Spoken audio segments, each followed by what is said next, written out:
Like I said, it's late 1800s. Some of this was mid 1800s, some was late 1800s. Now, if that isn't the coolest thing you've ever seen, then that's right around the corner from my house. But I mean, look at that block.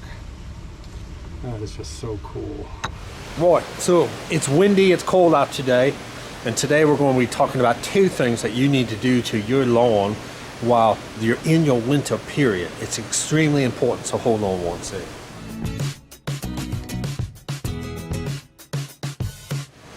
Hey Doc, so why are you talking like this? Because it's driving my wife crazy, because I was inside, I was watching some videos on video editing and camera settings, and they all seem to be from overseas, and they have this accent. I just found it really just exciting. They just really get emotional and connected to their videos, so I figured I'd talk like this today. I really can't do this the whole time, but hey, it drives the wife crazy, so why not do it? So today, there are two things, actually three things I want to make sure that you're doing on your lawn. Number one is going to be a soil test, and number two, we're going to be putting out two things that if you don't have snow on the ground, you can put both these out. So hold on, the real doc's coming up in just one second. So if you haven't gotten the new free lawn care guide, that's something I just put up, and there are now 3 lawn care guides that are being worked on. They're not 100% finished, but if you go to freelawncareguide.com, freelawncareguide.com, go there, you can choose between Bermuda grass, zoysia grass, or cool season grasses. There's calendars, there's videos, there's everything you need to walk you through the entire season for lawn care. But two things that I always recommend, and I recommend this in the guide.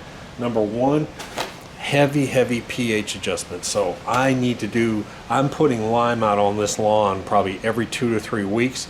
We're at a 4.9 with this soil we brought in. We got to get it up to about a 6.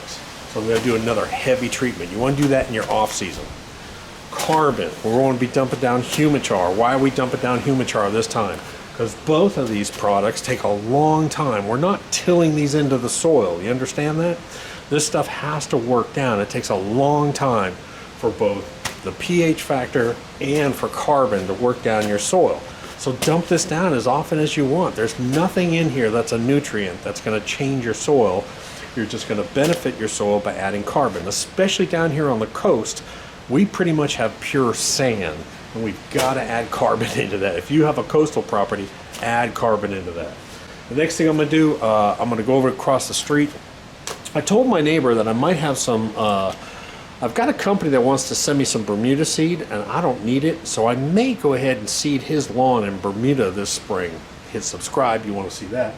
So I'm going to run over there, I'm going to take some soil samples. I got my soil sample bags, I got my soil probe. Where I send it all off, I send it off to Clemson, I cover that in the guides. Get one of the guides, the freelawncareguide.com, don't forget to get it. So one thing I want to touch on real quick is the size of the particles and why micronizing is so important on the carbon and also on lime. I'm going to put up a little chart for the lime, and you can see that the smaller the mesh size, in other words, the higher the number, the more effective that the mesh is. So when it comes to mesh size, the higher the number, the smaller it is. So when you want a lime, if it's pelletized, you want to make sure that it's pelletized. When those particles break apart, that it's very fine. It's more effective on neutralizing the pH. On carbon, I'm going to show you rough carbon that you can dump on soil biochar. And when you put this rough carbon on soil, it's not going to go anywhere. It's going to sit on top. So that's why when we put carbon on a lawn, it has to be micronized. You can't liquefy carbon really, but you can micronize it, and that's what Humichar does. So let me show you the two. Okay, so all I'm going to do is I'm going to grab a small handful, few pellets of this Humichar, which is a DG product, dispersible granule, and I'm going to put that into water. I'm going to show you what happens with it, and then I'm going to grab some of this pelletized lime and show you the same thing. So let me grab some of this pelletized lime, and I'll show you basically the same sort of thing, what happens to it when it goes into water. So while these two are sitting here, now this happens really quickly, as you can see this. Humichar breaks down in 60 seconds. The lime might take a little bit longer, but let me show you something. This is regular, I guess you would call it standard biochar Ooh, hard to get focused here. Standard biochar that you would use, that most people think about. It's kind of rough, kind of grainy. Well, if I take this and if I put this on my soil, it's going to sit there for months. So if I were to take this and just put this, here's my bare spot. If I were to put this on the soil, I could come back, and I've proven this, I can come back in a month and that stuff will still be sitting there. It's not going to go anywhere. That's why it has to be micronized. So that's where the DG particles are so important. As soon as they get wet, they disperse into thousands of subparticles. And the same thing with this pelletized lime, they create it in the same way. So you can see this lime is starting to break apart. And look at this. Now this is, I have 60 seconds. Look at the humichar here. It's just so crazy. Look at that. And you'll be able to see the micronized particles here in a second. Now this has humic acid and biochar. Now I want to try and get some of this and see the same thing here. Let me zoom in for you. Same thing happens here. This pelletized lime is designed in such a way that the particles are extremely fine. So I'm going to dump some of this water out real quick. Without the wind blowing it. But let's see if you can see this here. Let's just see just how fine these particles are. Because it's micronized.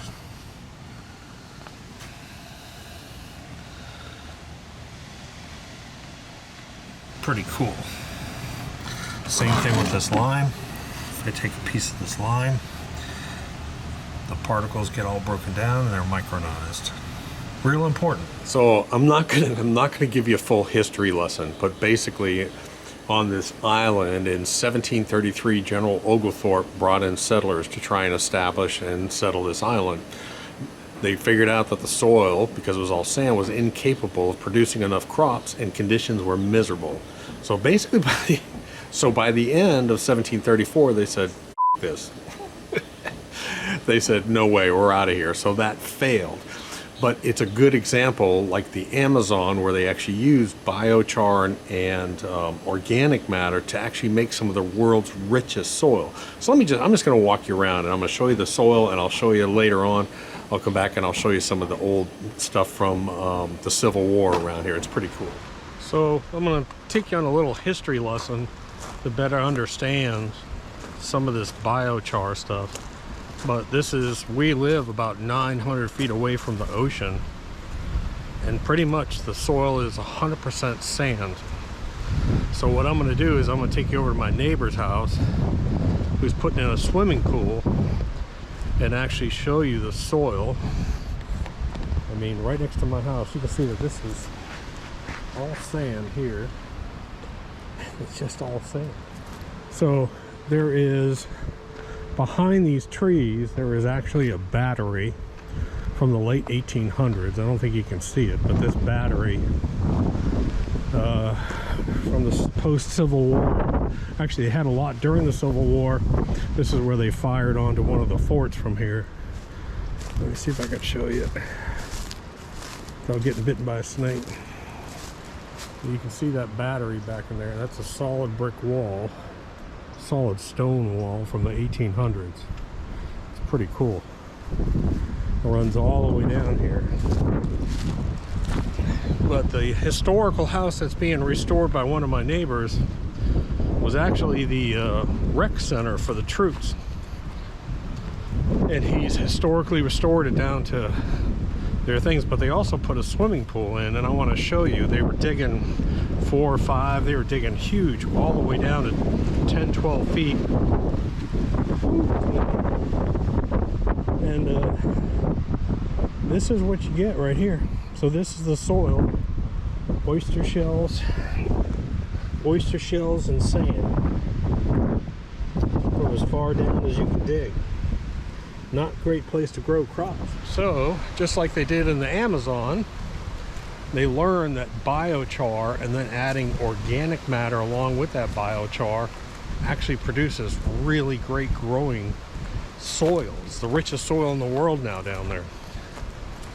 And that's kind of what we're doing here. The original settlers couldn't survive here because they couldn't grow crops. Well, they didn't have Amazon. Click. Humichar.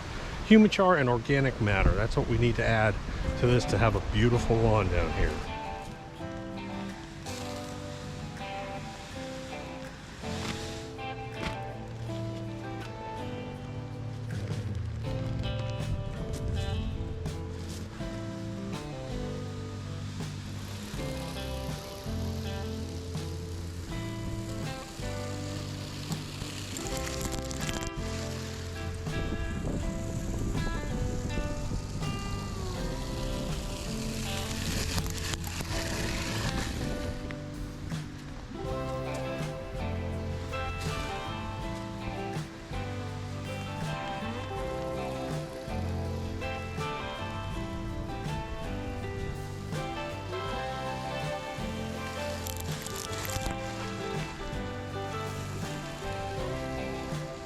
So here's the other side of these batteries, and I want to show you a cool door on the other side. You can see way up top, see that gun? It's like a gun turret up there almost. Way up top, that little piece there is a gun turret. Look at that, isn't that cool? Like I said, it's late 1800s. Some of this was mid 1800s, some was late 1800s. And you can see sort of a replacement door there, but there still is one of the original doors here. Look at this. This is an original window covering sort of here. Isn't that cool? That is so cool. And look how deep this concrete is. It's got to be like 6 feet deep. But look at this door. Now, if that isn't the coolest thing you've ever seen, then that's right around the corner from my house. I mean, look at that block. That is just so cool. Hand forged. Look at those hinges. Look at these hinges, man. Those are really cool. Really neat. There's just some weird stuff on here that who knows. What are those hooks for? I don't know. But just some really cool history around here. I mean, there's probably, they say there's probably 3,000 cannon shells that were fired into this area from the fort over here and back. So, man, this thing's just massive. Here's just another angle that's around the corner from my house. That's pretty cool. And actually up top, I don't think you can see it, but up top there's another round gun turret up there too. That's really cool.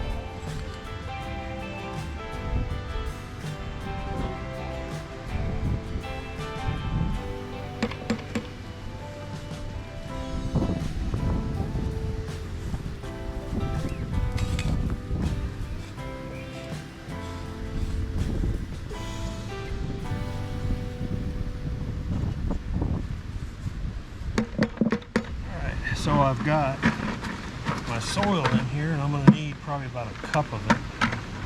And all I'm going to do is I'm going to put it in my soil sample bag. I linked to all this stuff on the website, by the way. And I'm going to need to let this dry out. I like to put the bag on its side and just let it dry out for about a week, and then I'll send it into Clemson. So, a little history lesson there walking around, but I want you guys to remember that this time of year there are two things that you should be doing, and that's it. Most of us, our lawns are dormant, they're cold, they're under snow, whatever it is. And the two things we want to be doing, three things actually, is do a soil test, get ready for the spring. You can put down, do your pH adjustments because nothing's active, you won't hurt it, and then dump down carbon. Those are really the three things. The other thing is make sure you go get the guides and share those guides. If you've got neighbors or a homeowners association, we leave them up all the time. There's no app to download. You don't have to sign up. Just use them anytime you want. Matter of fact, if you're watching this on the TV, you can scan this on your phone, and it'll take you to freelawncareguide.com. Hope it helped. Hit subscribe, and I'll talk to you later.